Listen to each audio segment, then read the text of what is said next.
Hey, what's up, everybody? BDL44 coming into another video. All right, so in regards to Miles Turner, there was another scenario that would mathematically make it so that the Lakers could trade for Miles Turner that I've just been made aware of while watching Trevor Lane. Now, I didn't do the math on that, but it makes sense. You would be able to package Patrick Beverly and Kendrick Nunn and mathematically make the numbers work. Of course, you'd have to throw in the picks to make Indiana even stay on the phone long enough to hear the end of that sentence. And that's the problem. That is the problem. You will need to have them picks involved. And because of it, now you can't get rid of Russell Westbrook. Once you make that trade, you're stuck with him. So whatever you see from Russ, if he can't continue to play this way, we're screwed. We just got to hold him for the rest of the season. So for a lot of people, after seeing yesterday's performance, seeing him off the bench, a lot of people are like, well, okay, that's a plus for us. We want to keep him.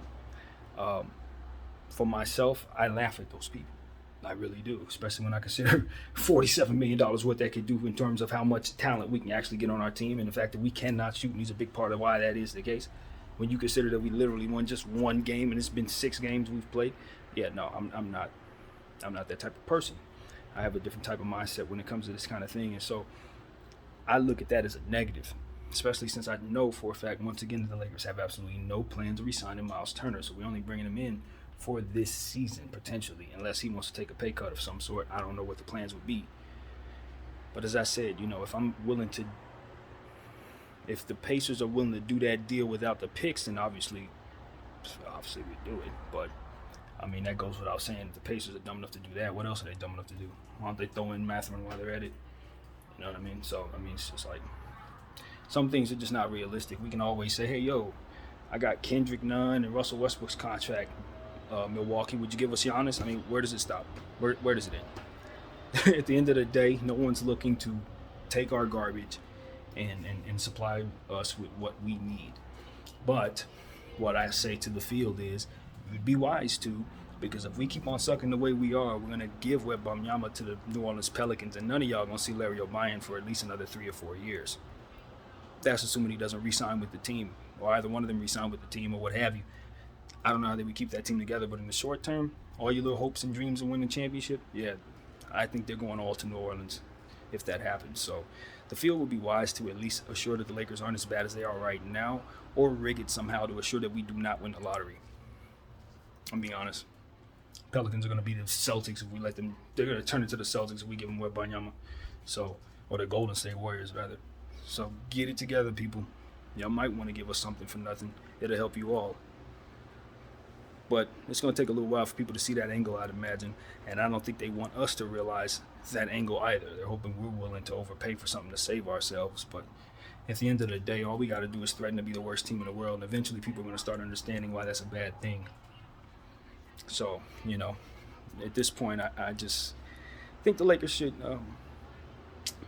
see the win as them buying themselves some time.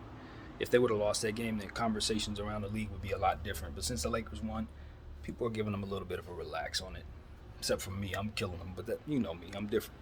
At the end of the day, if I'm Rob Pelinka, I'm just kind of like, all right, now we got a victory. Let's just see if I can get on the phones right now and see if someone would be willing to take Russell Westbrook since he played well these last 2 games. I doubt it, but I would definitely be working the phones this week heavily before Wednesday. Try to see if I can get him off the team at this price range. You know what I mean?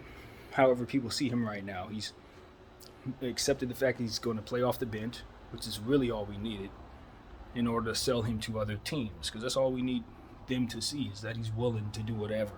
Once they see that, then it's all right, you take a chance on this contract because it can definitely free up the space for you next year. So that's what it is.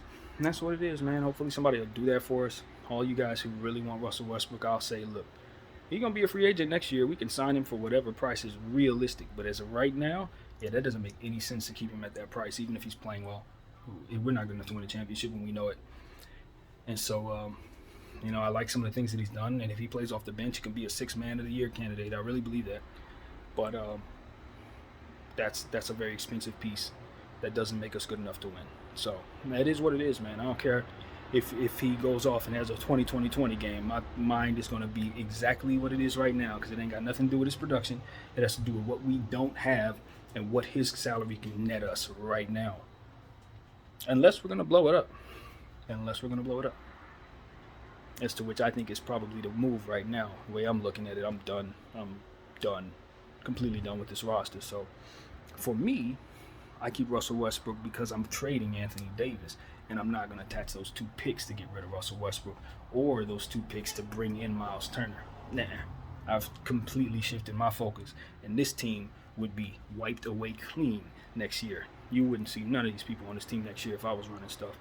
But you would have a lot of picks coming, though. Probably Scoot, somebody like that. I don't think we can get Victor, but we could probably swing for a pick that gets us in the top 5 and a bunch of other picks on top of that, which makes a lot of sense to me. Over the span of time, mind you, don't give me all them picks for just 1 year. Now give me picks that can give us a future. That way we can have them and use them as trade pieces for things that can ultimately get us our whatever the vision will be. But building around LeBron James at 39 or 40 years old, that is just stupid. Going forward, that's stupid.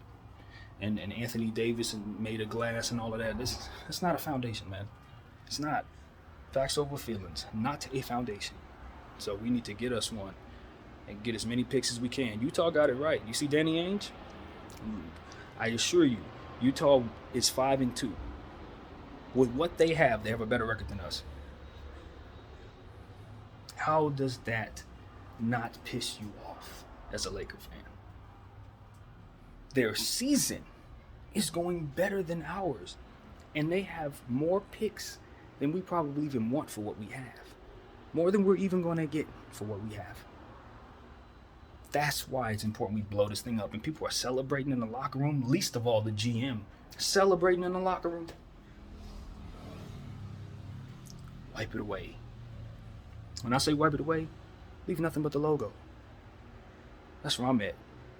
I want a whole new culture that represents the culture that Mamba mentality, Black Mamba left us with. That Shaq left us with. That Kareem and Magic and Worthy and Powell and all the great Lakers and Mike and all those guys left us with. Because these guys are not doing right with it. They're not doing right with it. I'm sorry. And that's not everybody. You guys know I'm a big fan of the Bus family. The scouting department, everybody who's doing a great job. I got a lot of love, a lot of appreciation for the success. But this is in the ground again. It's just in the ground again. And I can't justify having expensive pieces. It's the equivalent to having a Rolls Royce parked in an apartment complex. Like, why, friend? Why? You paying whatever your rent is, and you got a car that's worth like $300,000. Why, friend? Why? That doesn't make any sense. That's exactly what the Lakers have right now. So we need to sell the car, buy ourselves some property, get a foundation, also known as picks, things that can actually give you a future rather than just lose value as it continues to sit. That's the correlation of all of this. That's basically it, and that's why I stand on what I'm saying. It's like, okay, we can be short term about things in terms of our excitedness. We can be excited about the win, excited about the guys and what their goals are within them. And if you want to root for them and want to see that together, that's a whole nother story. But for me, the way I see it is, if we want to do that, and I mean this in real respect, but I'm dead serious, we can trade our entire team to the Utah Jazz for their entire team and all of their picks.